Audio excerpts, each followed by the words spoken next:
Hello guys, welcome to our channel. నేను వెంకటేజ. ప్రస్తుతం మనతో పాటు సీనియర్ జర్నలిస్ట్ భరద్వాజ్ గారు ఉన్నారు. ఆయనతో మాట్లాడతాం. నమస్తే. నమస్తే. సో వైఎస్ఆర్సీపీ పార్టీ నాయకులు పేర్ని నాని గారు రీసెంట్గా కొన్ని వ్యాఖ్యలు చేశారు పార్టీ గురించి. అంటే ఒక రకంగా జగన్మోహన్ రెడ్డి గారు చేసిన పథకాలన్నీ కూడా జనాలకు ఉపయోగపడ్డాయి, ప్రజా పరిపాలన బాగానే చేశారు. కానీ కార్యకర్తల విషయానికి వచ్చేసరికి కార్యకర్తలు నష్టపోయారు ఒక రకంగా పార్టీ వల్ల. అలాగే సీఎంఓ ఆఫీస్ నుంచి వల్ల ఎమ్మెల్యేలకి చాలా ఇబ్బంది ఎదురైంది. సో దాని కారణంగానే అక్కడ కూటమి గెలుపొందిందని కూడా ఆయన వ్యాఖ్యానించారు. సో దాని గురించి అంటే ఆయన ఏంటంటే కొన్ని పొరపాట్లు జరిగాయి, ఆ పొరపాట్లను అంగీకరించడం మంచిది అని ఆ ధోరణిలో ఆయన ఓపెన్ అయ్యాడు. అంటే ఈ అభిప్రాయం చాలామందిలో ఉండొచ్చు వైఎస్ఆర్సీపీ నాయకుల్లో. కానీ తను ముందు ఓపెన్ అయ్యాడు. పేర్ని నాని ఓపెన్ అవుతూ కొన్ని అంటే జగన్మోహన్ రెడ్డి గారు సంక్షేమ పథకాల మీద ఎక్కువ డిపెండ్ అయ్యారు, బాగానే ఉంది. తద్వారా జనాలకి అకౌంట్లోకి నేరుగా డబ్బులు వెళ్ళినాయి. అలాగే వాలంటీర్లు పింఛన్లు కొన్ని డ్రా చేసి తీసుకెళ్ళి వాళ్ళకి అందించారు నేరుగా. తద్వారా ప్రజలు బాగుపడ్డారు. ఓకే, కానీ దీని వలన చాలా వ్యవస్థలు బైపాస్ అయిపోయినాయి. అది పట్టించుకోలేదు ఎవరు. సర్పంచ్ దగ్గర నుంచి మొదలు పెడితే ఎమ్మెల్యేలు, ఎంపీలు అందరూ బైపాస్ అయిపోయారు. నేరుగా సీఎం ఆఫీస్ నుంచి లేదు సీఎం వాలంటీర్ జనం అనేటువంటి పద్ధతిలో తయారైంది. ఈ మధ్యలో ఉన్నటువంటి వ్యవస్థలన్నీ నిర్వీర్యం అయిపోయినాయి.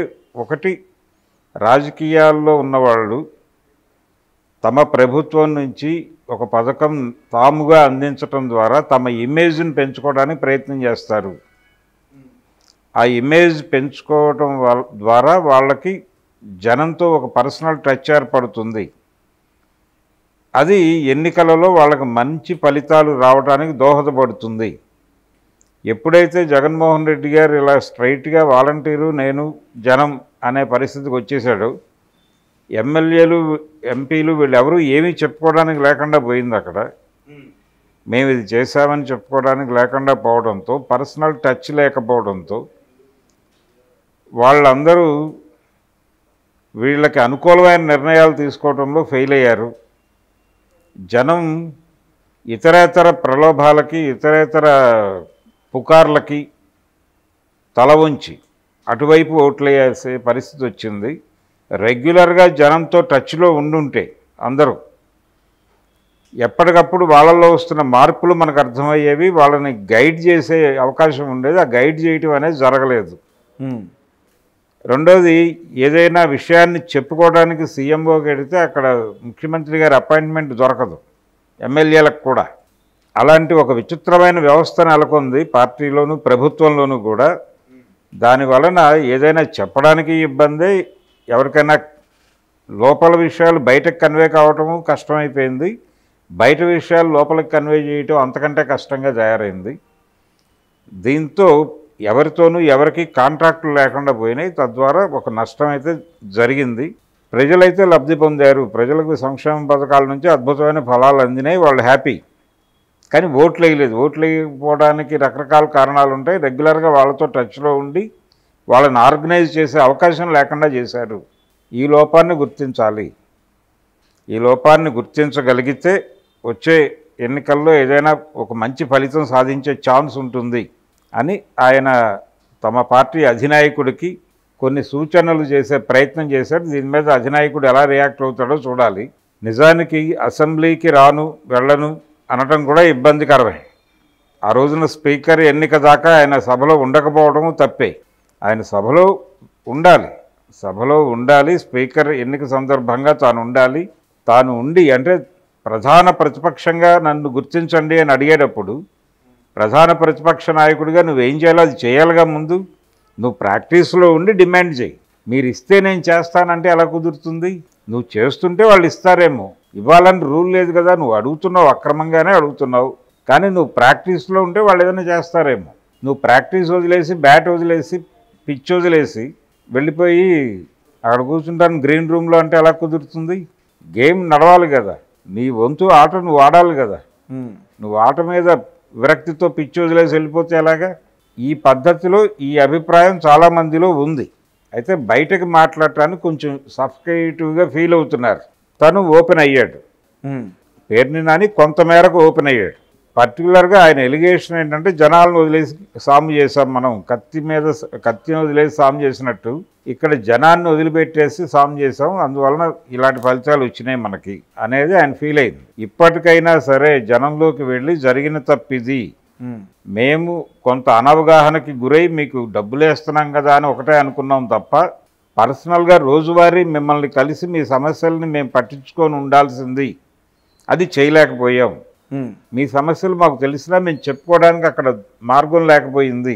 దాన్ని కూడా ఇప్పుడు గుర్తించే మా నాయకుడు ప్రజా దర్బారని అంటే పరామర్శ యాత్రలన్నీ ఇలాంటివి డిజైన్ చేస్తున్నాడు కాబట్టి ఆత్మవిమర్శ జరిగింది అని చెప్పుకోవడానికైనా ఒక అవకాశం ఇవ్వాలి కదా మాకు.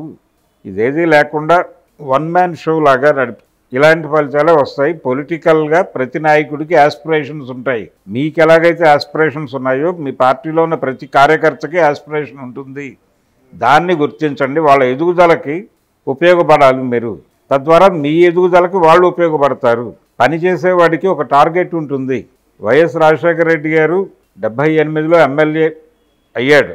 అయినప్పుడు ఆయన దృష్టి సీఎం చైర్ మీద ఉంది అప్పటి నుంచే. అసెంబ్లీలో కాలు పెట్టిన మరుక్షణం ఆయన ముఖ్యమంత్రి కుర్చీ వైపు చూశాడు. దానికి అనుగుణంగా డిజైన్ చేసుకున్నాడు యాక్టివిటీని.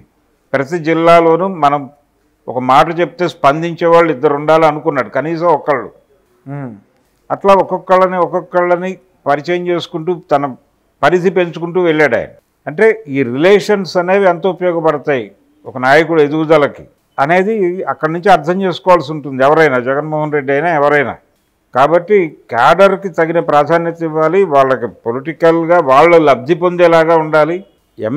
ఎమ్మెల్యేగానే ఉండిపోయి ఉంటే మీ పద్ధతిలో ఆనాటి ముఖ్యమంత్రి వ్యవహరించుంటే మీ తండ్రి గారి పరిస్థితి ఏంటి? వారు అంతకుమించి ఎదిగేవాడు కాదు కదా. ఆయన ముఖ్యమంత్రి దాకా ఎదగటానికి ఏదో రకరకాల మార్గాలు వేసుకున్నాడు కదా.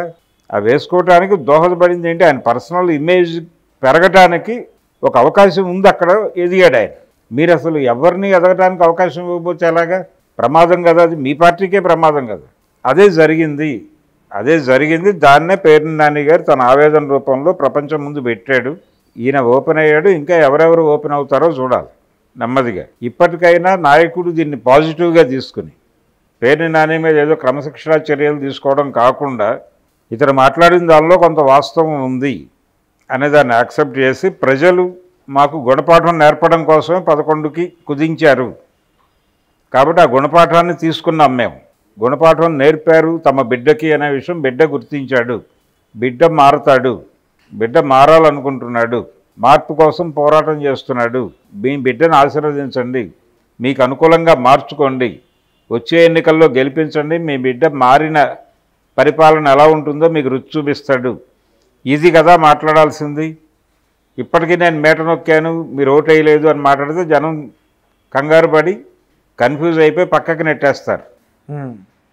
అందుకని ఆ ధోరణి మానేసి మీట అనే మాట మాట్లాడకుండా కేవలం మీరు మీ బిడ్డకి గుణపాఠం నేర్పారు, గుణపాఠం మీ బిడ్డ తీసుకున్నాడు, తదనుగుణంగా నడుచుకుంటాడు అనే హామీని ఇవ్వగలిగితే వైఎస్ఆర్సీపీ భవిష్యత్తులో విజయం సాధించే ఛాన్స్ ఉంటుంది అనేది కూడా చాలామంది వైఎస్ఆర్సీపీ నాయకుల మనసుల్లో ఉంది.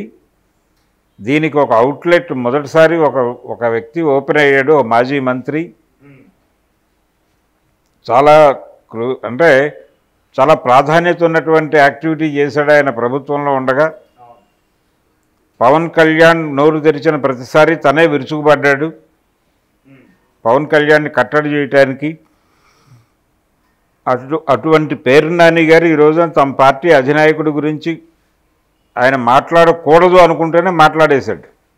ఈ ఆవేదన చాలామందిలో ఉండుంటుంది. ఆ ఆవేదనని ముందు వినండి, విని దానికి సమాధానం చెప్పే క్రమంలో మీరు ఏం చేశారో అర్థమవుతుంది, దాన్ని ఎలా మార్చుకోవాలో అర్థమవుతుంది. అప్పుడు జనంలోకి వెళ్తే జనానికి మీకు ట్యూన్ కలుస్తుంది. మీరు చెప్పిన మాట వారు వింటారు, వారు చెప్పిన మాట మీకు వినిపిస్తుంది. కాబట్టి ముందు అర్జెంటుగా నాయకుల్ని కూర్చోబెట్టి మాట్లాడాడు. మొన్న తను మాట్లాడటం కాదు, వాళ్ళని మాట్లాడించాలి. తను కింద కూర్చుని వేదిక నాయకులకు అప్పచెప్పి, బాబు మీరు మన ప్రభుత్వం నడిచినప్పుడు మీకు ఏదన్నా భిన్నాభిప్రాయాలు ఉంటే ఇప్పుడు మాట్లాడండి, మనం మార్చుకుందాం అంటే దీని ఇంపాక్ట్ జనం మీద కూడా ఉంటుంది. ఇది చేయాల్సినటువంటి యాక్టివిటీ. ఇది మానేశాడు అనేటువంటి ఆవేదన ఉంది. ఆవేదనలో భాగంగానే పేర్ని నాని గారు అలా మాట్లాడారు. సార్ అలాగే ఈసారి మచిలీపట్నం నుంచి పేర్ని నాని గారు కాకుండా అలా అబ్బాయి పోటీ చేయడం జరిగింది. అండ్ అలాగే చాలామంది కూడా అంటున్నారు పేర్ని నాని గారు కాంగ్రెస్ పార్టీలోకి కానీ లేకపోతే ఇతర వేరే పార్టీలోకి కానీ మారే అవకాశం ఉంటుందని చెప్పేసి అంటున్నారు. ఇది నమ్మదగిన మాటేనా? పార్టీ సరి చేసుకోవడానికి కొన్ని సూచనలు చేశాడు ఆయన, విమర్శలు చేయలే. విమర్శ వేరు, సూచన వేరు. అలాగే ఆత్మవిమర్శనాత్మకంగా మాట్లాడాడు. తనని తాను దర్శించుకునే ప్రయత్నం కనిపించింది ఆయన మాటల్లో. తన పార్టీ వైపు నుంచి జరిగిన తప్పుల్ని తనని తాను సమీక్షించుకుంటూ మాట్లాడాడు ఆయన. కాబట్టి దానిలో పార్టీ వ్యతిరేకత కంటే కూడా పార్టీని బలోపేతం చేసుకోవాలనే తపన ఎక్కువగా కనిపించింది. మనం తప్పులు చేసాం, తప్పుల్ని రెక్టిఫై చేసుకోవాలి, రెక్టిఫై చేసుకుని ముందుకెళ్ళాలి, తిరిగి విజయం సాధించాలి అనే ధోరణి కనిపించింది. ఈ టైంలో ఇలాంటి వ్యక్తుల మీద బురద జల్లడానికి ప్రతిపక్ష మీడియా రెడీగా ఉంటుంది. ఇతను కాంగ్రెస్లోకి వెళ్ళిపోతున్నాడు, అందుకోసమే ఈ మాటలు మాట్లాడుతున్నాడు. ఇతను టీడీపీలోకి వెళ్ళబోతున్నాడు, జనసేనలోకి వెళ్ళిపోతున్నాడు, జనసేన కన్వీనియంట్ అని భావిస్తున్నాడు. వాళ్ళిద్దరిది ఒకే కులం కాబట్టి వాళ్ళిద్దరికి ఈక్వేషన్ బాగా కుదురుతుంది. పవన్ కళ్యాణ్కి పేర్ని నానికి ఈ సిద్ధాంతాలు పుట్టించి ప్రచారం చేసేవాళ్ళు చాలామంది బయలుదేరారు ఆల్రెడీ. కానీ ఇది కాదు. తను పార్టీని బలోపేతం చేసుకోవడానికి సూచనలు చెప్పాడు తప్ప పార్టీని దెబ్బ కొట్టడం కోసం కాదు అనేది గుర్తించాలి ముందు. అందుకని పేర్ని నాని ఇప్పటికిప్పుడు ఇమ్మీడియట్గా పార్టీ మారుతాడు, కాంగ్రెస్లోకి వెళ్తాడు, జనసేనలోకి వెళ్తాడని నేనైతే అనుకోవడం లేదు. ఆయన వైఎస్ఆర్సీపీలోనే ఉంటాడు. ఆయన చేసిన వ్యాఖ్యలని పార్టీ ఎలా రిసీవ్ చేసుకుంటుంది, ఎలా జీర్ణించుకుంటుంది, ఎలా రెస్పాండ్ అవుతుంది అనేది చూడాలి. అంటే చాలామంది కూడా కన్ఫ్యూజ్ అయ్యే ఛాన్స్ ఉంటుంది అనిపిస్తుంది సార్. అంటే ఇక్కడ ఆళ్ళ రామకృష్ణారెడ్డి గారు కూడా వైఎస్ఆర్సీపీ పార్టీ మీద తనకి నచ్చక బయటకు వచ్చేసారు. లెటర్స్ కూడా బయటకు వచ్చి ఆయన రాజీనామా చేసిన ఆయన బయటకు వచ్చి మళ్ళీ లోపలికి వెళ్ళిపోయాడు. ఆయన బయటకు వచ్చాడు, కాంగ్రెస్ పార్టీలో చేరాడు, షర్మిల గారికి జై కొట్టాడు. వారం రోజులు జరగకుండా మళ్ళీ తిరిగి వైసీపీలోకి వెళ్ళిపోయాడు. అక్కడ మంగళగిరిలో నిలబడ్డటువంటి అభ్యర్థికి అనుకూలంగా ప్రచారం చేశాడు ఆయన. వైఎస్ఆర్సీపీ అభ్యర్థికి అనుకూలంగా ప్రచారం చేశాడు ఆర్కే. అంతే తప్ప తనేమి పార్టీలో ఇబ్బందికరమైన పరిస్థితులు ఉన్నాయని మాట్లాడాడు బయటకు వచ్చినప్పుడు. అందుకని కాంగ్రెస్లో చేరుతున్నాను, వైఎస్ కుమార్తె కాబట్టి షర్మిల గారి నాయకత్వంలో పనిచేయాలనుకుంటున్నాను నేను అన్నాడు. మాట వాస్తవమే. కానీ ఎక్కువ రోజులు లేడు ఇక్కడ. ఇమ్మీడియట్గా వెళ్ళిపోయాడు ఏ కారణం చేత అయినా కానీ. ఆయన ఇంకొక విషయం చెప్పాడు. ఇప్పుడు పేర్ని నాని గారు ఎలాగైతే కార్యకర్తలు దూరం అయ్యారు, నష్టపోయారు అన్నాడు, అలాగే కొన్ని కాంట్రాక్టులకు ప్రభుత్వం డబ్బులు ఇవ్వకపోతే నా పర్సనల్ డబ్బులు ఇచ్చాను కాంట్రాక్టర్లకి అనే మాట ఆర్కే వాడాడు ఆ రోజు రిజైన్ చేసిన రోజున. ఆ తర్వాత దానికి సమాధానం చెప్పలే ఆయన. నేను తప్పు చేశాను, తిరిగి పార్టీలోకి ఎడుతున్నాను అని ఒక ఏకవాక్య తీర్మానం చెప్పి వెళ్ళిపోయాడు. కానీ ఆ ఎలిగేషన్ పరిస్థితి ఏంటి, అది రియలేనా కాదా? కాంట్రాక్టర్లకు ప్రభుత్వం డబ్బులు ఇవ్వకపోతే మీ డబ్బులు ఖర్చు పెట్టారా లేదా? ఖర్చు పెట్టి ఉంటే అది ప్రభుత్వ లోపం కదా. ఆ లోపం మీద మీరు మీ నష్టపోయింది మీరు, కాబట్టి మీరు రియాక్ట్ కావాలి కదా. ఇప్పుడు ఆల్రెడీ ఒక నాయకుడు రియాక్ట్ అయ్యాడు, ఒక పెద్ద నాయకుడే రియాక్ట్ అయినప్పుడు ప్రతి వాళ్ళు మాట్లాడాలి కదా. ఏ మేరకు అంటే పేర్ని నాని గారి ప్రకటన పార్టీలో ఏ ప్రకంపనలకు దారితీస్తుంది అనేది చూడాలి. లేదు సైలెంట్గా ఆగిపోతారా అందరూ? ఆయన కూడా రేపు తప్పు మాట్లాడాను, నేను మాట్లాడింది ఒకటే, అక్కడ ప్రొజెక్ట్ అయింది ఒకటే అని మాట్లాడతాడా చూడాలి. Right sir, thank you so much. Thank you.